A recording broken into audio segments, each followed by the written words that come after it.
नमस्कार साथियों, आप सभी का स्वागत है एजुकेशन लाइन में। दोस्तों, बीएसटीसी परीक्षा 2023 के लिए इस वीडियो में हम टीचिंग एप्टीट्यूड के जो पर्सन है वो देखने वाले हैं। साथियों, आप गणित पढ़ लेंगे, इंग्लिश पढ़ लेंगे, आप राजस्थान जीके भी पढ़ लेंगे। आप लगातार इन सब्जेक्ट को ऑलरेडी पढ़ते आ रहे हैं, इसलिए आप इनको पढ़ लेंगे। लेकिन टीचिंग एप्टीट्यूड जो सब्जेक्ट है वो आपके लिए थोड़ा सा नया होगा।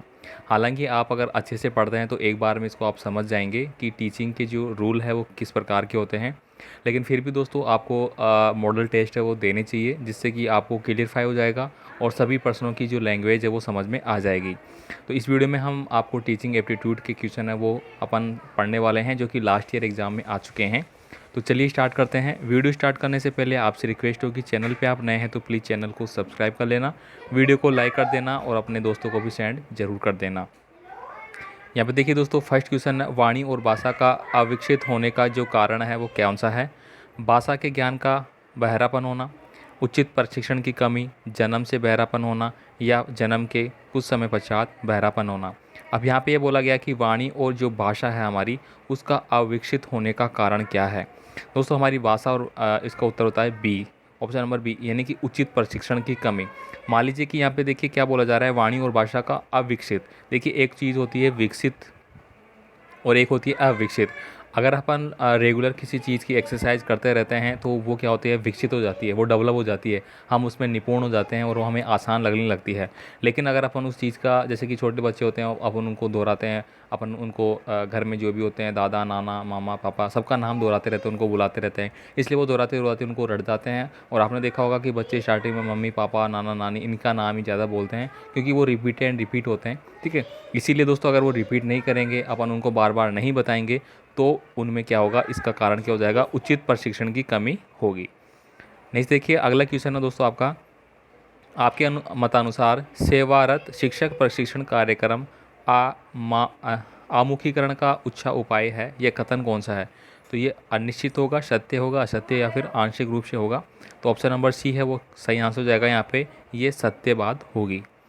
नेक्स्ट देखिए, क्वेश्चन नंबर 3, आपको एक शिक्षक की अपनी ये कर्मियों के साथ किस प्रकार की अभिव्यक्ति होनी चाहिए? तो थर्ड नंबर का क्वेश्चन है कि एक शिक्षक की अपने ये कर्मियों के साथ किस प्रकार की अभिव्यक्ति होनी चाहिए। यानी कि यानी कि आप स्कूल में टीचर है, मान लीजिए आपके साथ और भी सहयोगी टीचर काम कर रहे हैं, तो उनके साथ में आपकी जो अभिव्यक्ति है वो किस प्रकार की होनी चाहिए? नकारात्मक, आलोचनात्मक, सहयोगात्मक या फिर रचनात्मक। अब दोस्तों, इस प्रकार की क्वेश्चनों में कभी भी नकारात्मक नहीं करना है। हम एक दूसरे के साथ कभी भी नकारात्मक भाव नहीं रखेंगे, आलोचनात्मक भी नहीं रखेंगे, हम किसी की आलोचना नहीं कर सकते। हमें हमेशा अब जो साथी कैंडिडेट है उनका क्या होगा, सहयोग करते हुए अपने को चलना होगा। तो यहाँ पे इस प्रकार से आपका ऑप्शन नंबर सी है वो करेक्ट आंसर बन जाता है। नेक्स्ट देखिए, अगला क्वेश्चन है, शिक्षक का एक प्रमुख कार्य है, इसका अपन यहाँ पे देखेंगे। नेक्स्ट, शिक्षक का एक प्रमुख जो कार्य है वो क्या कार्य होता है? पाठ का समय पर पूर्ण करवाना, छात्रों को प्रभावी शिक्षा देना, छात्रों का मार्गदर्शन करना, छात्रों के साथ पक्षपातपूर्ण व्यवहार करना। तो दोस्तों, पक्षपातपूर्ण व्यवहार हम कभी नहीं करेंगे। एक चीज़ आपको ध्यान में रखना है कि कभी भी नेगेटिव जो पॉइंट इंडिकेट कर रहा है आपके क्वेश्चनों में, वो आपको कभी भी नहीं करना है। ठीक है, पाठ समय पर पूर्ण कराना, ओनली इतनी जिम्मेदारी नहीं है कि आपको कक्षा में गए और बच्चों को पढ़ाया और पाठ को पूरा कराया, इतनी ही जिम्मेदारी आपकी नहीं रहती है। तो ये दो ऑप्शन तो आपके ऐसे ही कट गए, यानी कि दोनों क्या है, नेगेटिव फील कर रहे हैं। छात्रों को प्रभावी शिक्षा देना, कहीं ना कहीं ये एक अच्छी बात लग रही है। छात्रों का मार्गदर्शन करना, चलिए अपन देखते हैं, यहाँ पे ऑप्शन नंबर बी है। अब देखिए, मार्गदर्शन करने का मतलब क्या हो गया कि आप उनको मार्गदर्शन कर रहे हैं बस, कि आपको जैसे कि हमारे पूर्व के जो भी, अगर हम बात करें लोगों की, नेताओं की या फिर राजनेताओं की बात करें, या फिर जो राष्ट्रीय योगदान में उन्होंने अपना योगदान दिया था, ठीक है, तो उनके बारे में आप मार्गदर्शन करने के साथ साथ उनको शिक्षा के फॉलोअप भी करवाना ज़रूरी है, इसलिए आपका ऑप्शन नंबर बी होगा। ठीक है, नेक्स्ट देखिए, यहाँ पे अगला क्वेश्चन है, आपके मतानुसार कक्षा का संप्रेषण कैसा होना चाहिए? संप्रेषण का मतलब होता है कि जो आपका वातावरण है, जो कम्युनिकेशन स्किल है, जो वार्तालाप वगैरह है आपकी होगी, वो किस प्रकार की होनी चाहिए? तो कठिन होनी चाहिए, सामान्य होनी चाहिए, रोचक होनी चाहिए या प्रभावी होनी चाहिए? तो दोस्तों, कठिन तो आप कभी नहीं करेंगे। देखिए, कठिन होगा, मान लीजिए कि एक इंटेलिजेंट छात्र है, वो तो उन बातों को समझ पा रहा है, लेकिन जो एक वीक छात्र है वो उनको नहीं समझ पा रहा, तो कठिन अपन नहीं करेंगे। ठीक है, इसके बाद दोस्तों, सामान्य, रोचक और प्रभावी। तो ऑप्शन नंबर डी आपका सही आंसर हो जाएगा। क्यों? क्योंकि दोस्तों, प्रभावी का मतलब हो गया, आपने देखा होगा कई बार आपके क्लास में टीचर आते हैं, तो आपने देखा होगा कि वो किसी प्रकार के मॉडल या किसी प्रकार की कहानी या किसी प्रकार का ऐसा चित्रण आपके सामने प्रस्तुत करते हैं कि आप उसको रोचक रूप से उसको सुनना पसंद करते हैं, उसको देखना पसंद करते हैं। तो वो क्या है, आपको प्रभाव ही कर रहा है। ठीक है, क्या कर रहा है, वो आपको प्रभाव डाल रहा है आपके ऊपर। इसलिए आपका option number D correct answer होगा। दोस्तों मैं बीच में आपसे रिक्वेस्ट करूंगा, प्लीज़ दोस्तों वीडियो को लाइक करने के साथ चैनल को सब्सक्राइब जरूर कर लेना। टीचिंग एप्टीट्यूड आपका बहुत अच्छा सब्जेक्ट है, और अगर आप इसको समझ लेते हैं, ये आपकी साइकोलॉजी पे डिपेंड होता है। अगर आप साइकोलॉजी को अच्छे से कंडक्ट कर पाते हैं, अच्छे से उसको समझते हैं, तो मेरा मानना है कि आप आगे भी जब आपके एग्ज़ाम होंगे टीचर वगैरह के लिए, तो आप बहुत अच्छे से इसको कर पाएंगे, है ना। अब यहाँ पे देखिए अगला क्वेश्चन है, क्वेश्चन नंबर 6 है, छात्र विद्यालय के उस अध्यापक का अनुसरण करते हैं। देखिए आप अपने विद्यालय में छात्र हैं, आप रह चुके हैं, अभी 12th क्लास आपने पास की है, बीएससी की आप तैयारी कर रहे हैं। तो आपने देखा होगा कि आप अपने विद्यालय में किस अध्यापक का अनुसरण ज़्यादा करते हैं। जो उनके आदर्शों के समान हो, जो पक्षपात नहीं करे, जिससे उन्हें मिलना अच्छा लगे, जो दिखने में आकर्षक हो। तो यहाँ पे ऑप्शन नंबर ए आपका सही आंसर आ रहा है। क्यों आ रहा है, देखिए जो दिखने में आकर्षक हो। मान लीजिए कि कई बार दिखने में बहुत अच्छे होते हैं, लेकिन वो आपकी धुनाई करते हैं, पिटाई करते हैं बहुत स्कूल में, तो आप उनका अनुसरण करेंगे, नहीं करेंगे। दूसरा, जिससे उन्हें मिलना अच्छा लगे। दोस्तों आपको जिससे मिलना अच्छा लगे, ठीक है, एकमात्र यहीं पे नहीं होता। ठीक है, जो पक्षपात करे, पक्षपात तो नेगेटिव पॉइंट आ गया, ये तो आपको बढ़ते ही काट देना है।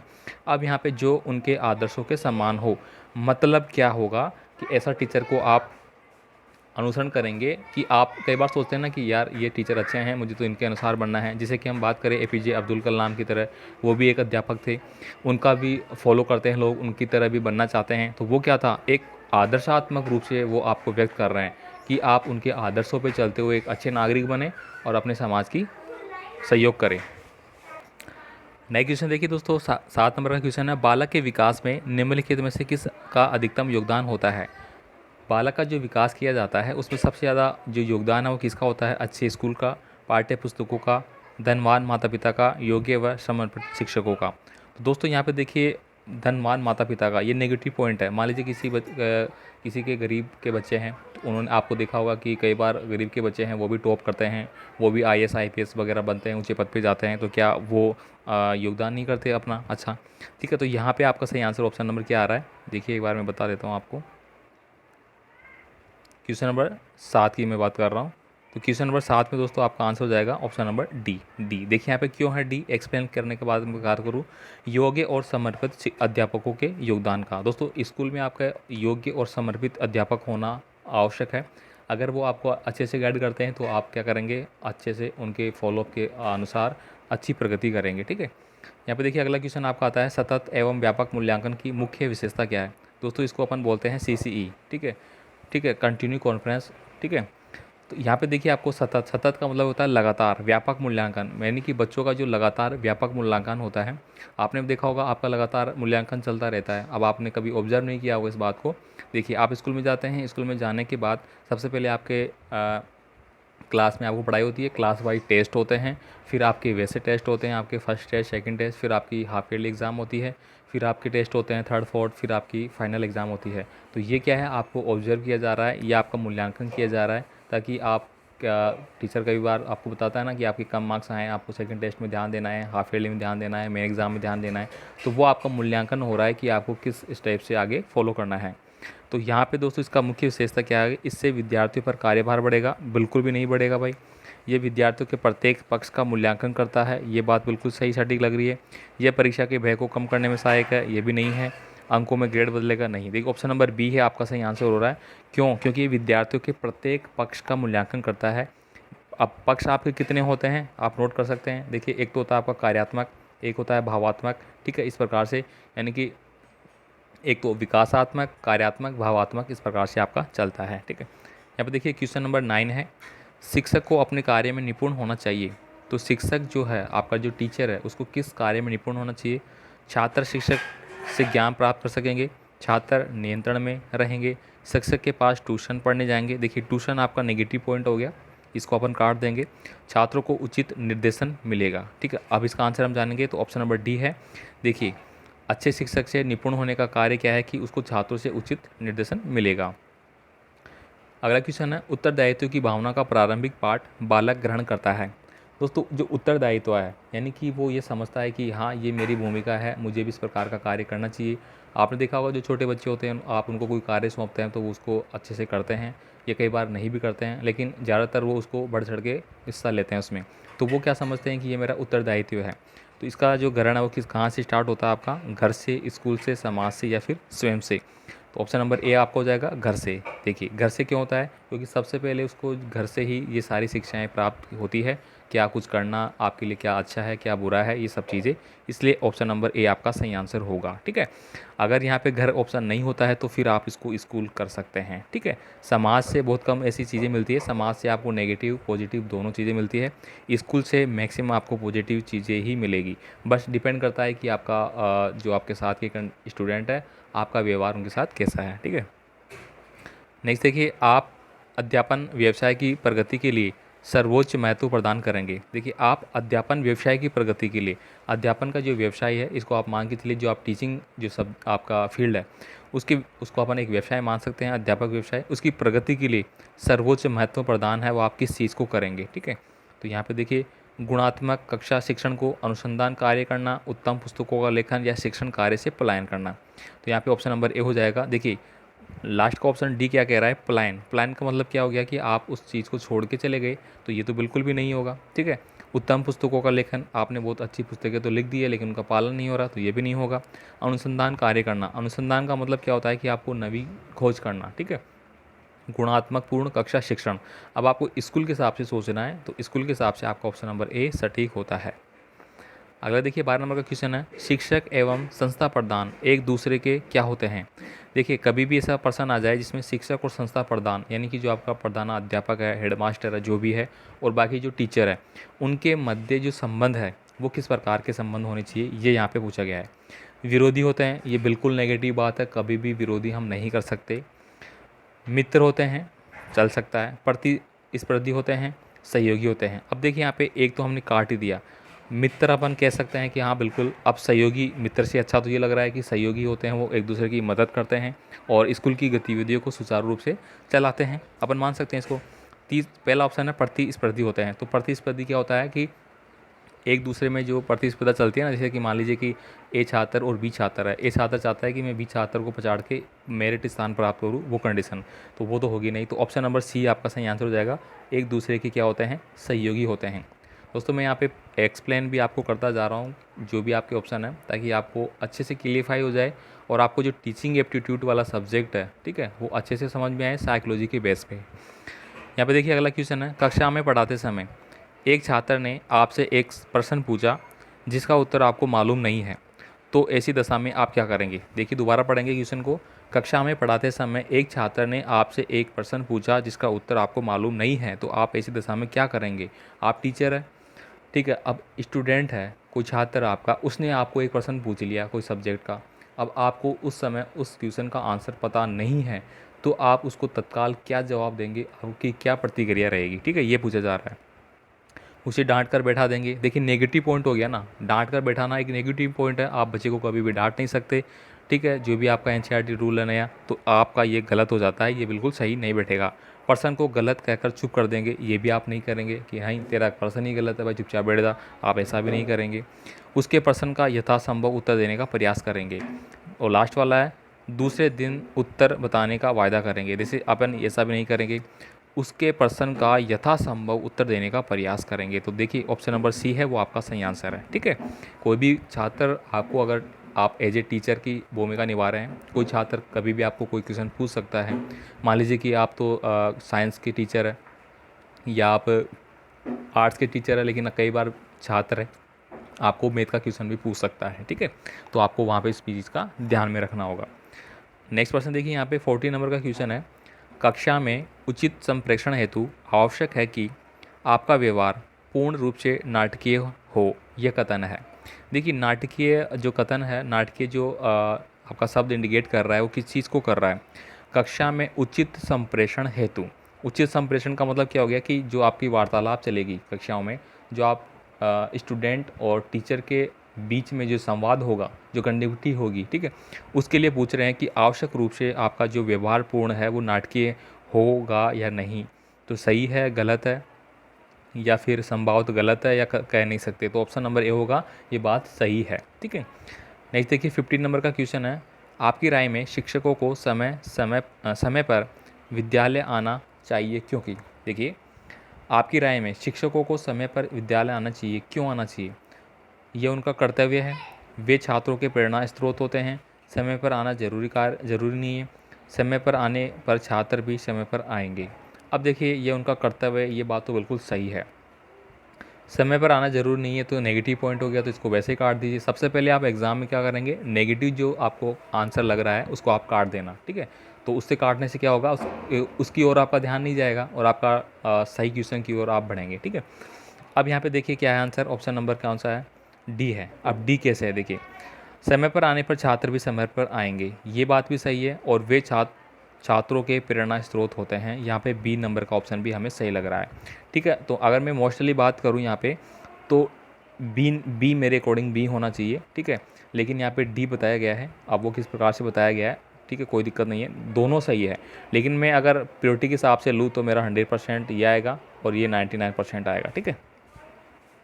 नेक्स्ट देखिए 60 नंबर का क्वेश्चन है, एक विषय अध्यापक के रूप में कक्षा में प्रश्न पूछने का क्या उद्देश्य होता है। देखिए, एक विषय अध्यापक के रूप में, मान लीजिए आप कोई भी इंग्लिश के टीचर है, आप मैथ के टीचर है, या फिर आप और भी कोई सब्जेक्ट मान लीजिए, ठीक है। तो कक्षा में प्रश्न पूछने का जो उद्देश्य है वो क्या होना चाहिए आपका, छात्रों में शिक्षण संबंधी विचार विमर्श हेतु, कक्षा में छात्रों को सक्रिय एवं एकाग्र रखने हेतु, कक्षा में अनुशासन हेतु, शिक्षण में सुधार हेतु।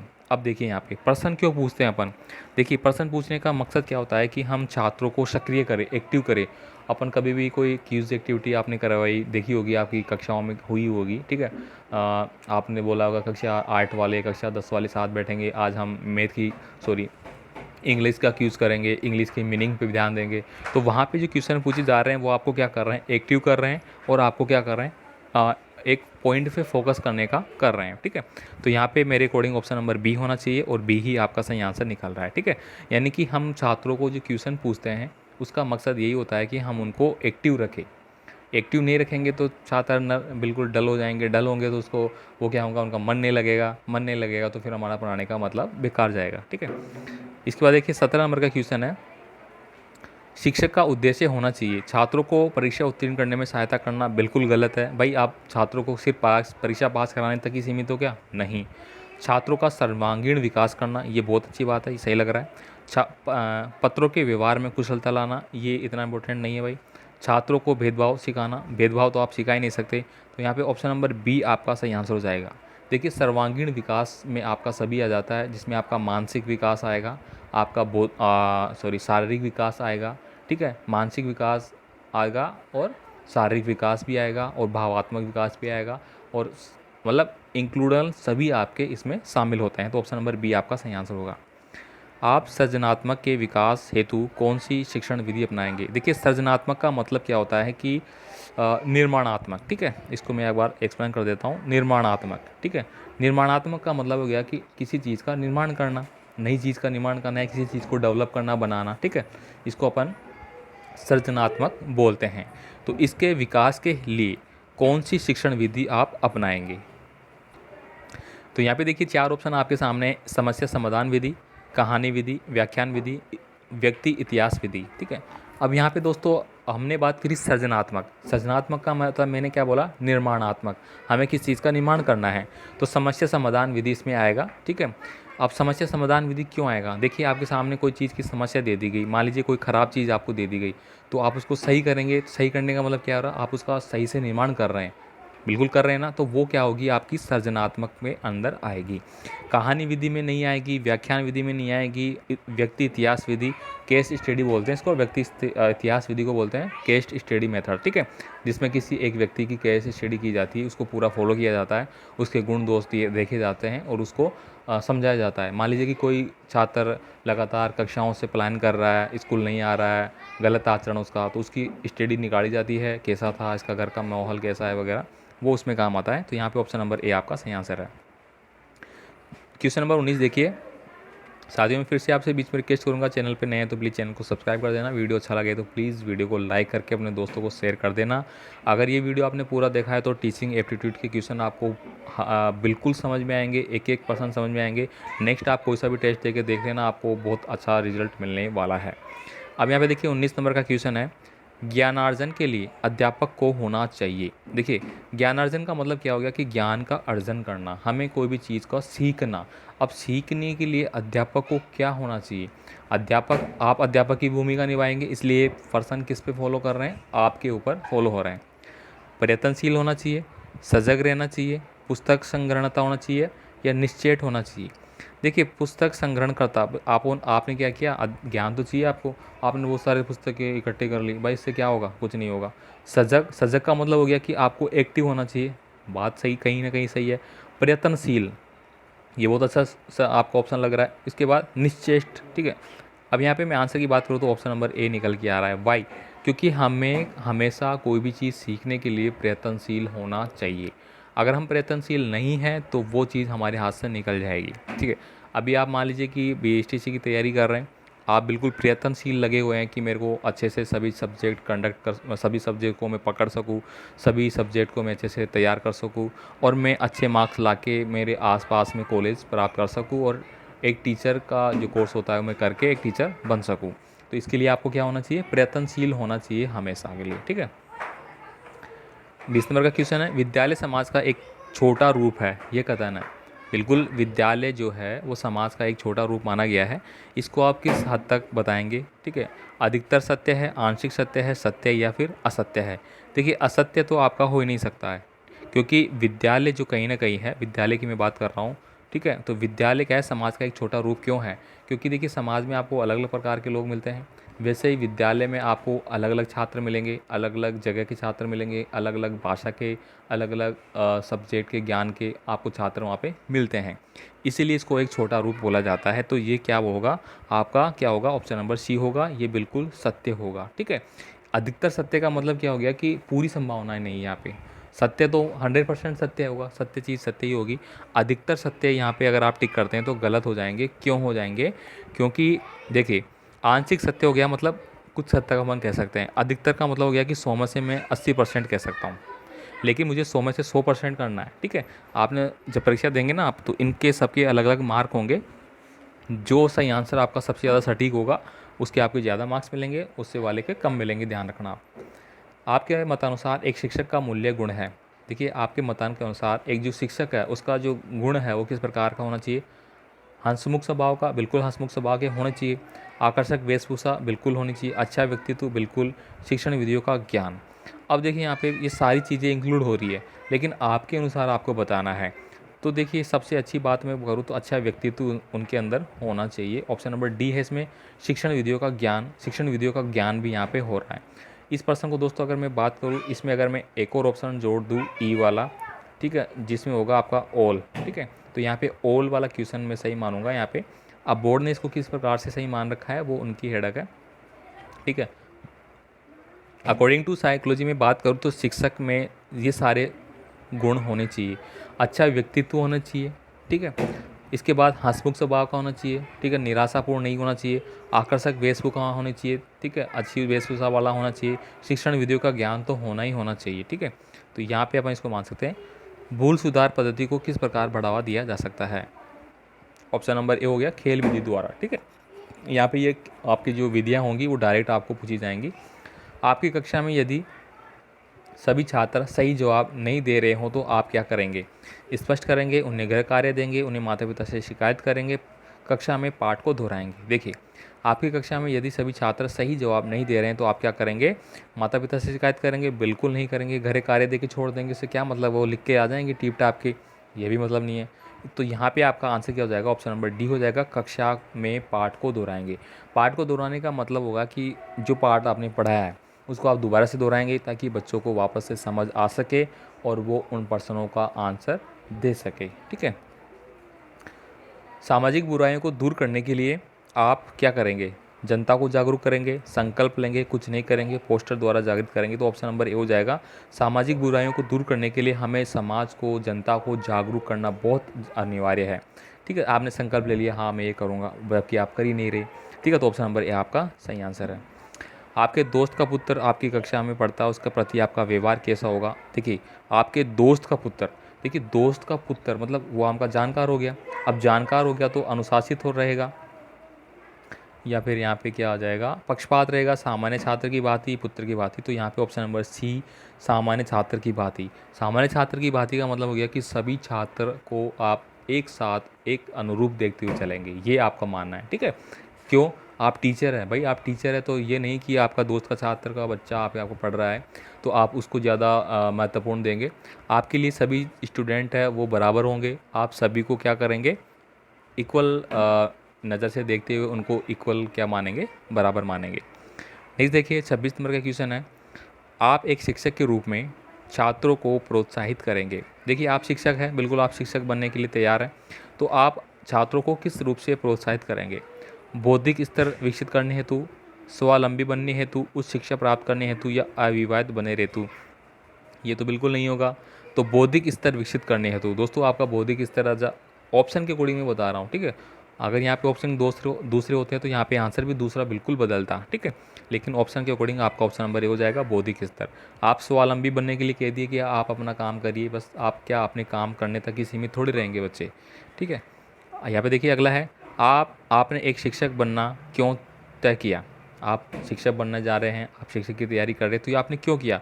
ट्यूशन करके बहुत धन कमा सकता हूँ, स्वयं के बच्चों को पढ़ा सकता हूँ, शिक्षक कार्य मुझे अत्यधिक प्रिय है, मैं कोई अन्य नौकरी नहीं पा सकता। तो ऑप्शन नंबर सी होगा यहाँ पे, शिक्षण कार्य मुझे अत्यधिक प्रिय है। जो कार्य जिसको अच्छा लगता है वो उसी में जाना चाहता है, ठीक है। तो ये यहाँ पे आंसर होगा। कई बार होता है कि आपको ये अच्छा नहीं लगता लेकिन फिर भी आप नौकरी के लिए करते हैं, ठीक है। तो आपको यहाँ पे ये आंसर नहीं देना है, आपको अकॉर्डिंग टू साइकोलॉजी ये आंसर देना है, ठीक है। तो यहाँ पे इस वीडियो में हमने 27% देख लिए हैं, बाकी रिमेनिंग पर्सन अगले वीडियो में देखेंगे क्योंकि वीडियो लंबा हो जाएगा, आपको भी अच्छा नहीं लगेगा। तो आई होप आपको बहुत सारी चीज़ें अच्छे से समझ में आई होगी टीचिंग एप्टीट्यूड के बारे में। मिलेंगे अगली वीडियो के साथ, अगली वीडियो में, तब तक के लिए ऑल द बेस्ट, जय हिंद।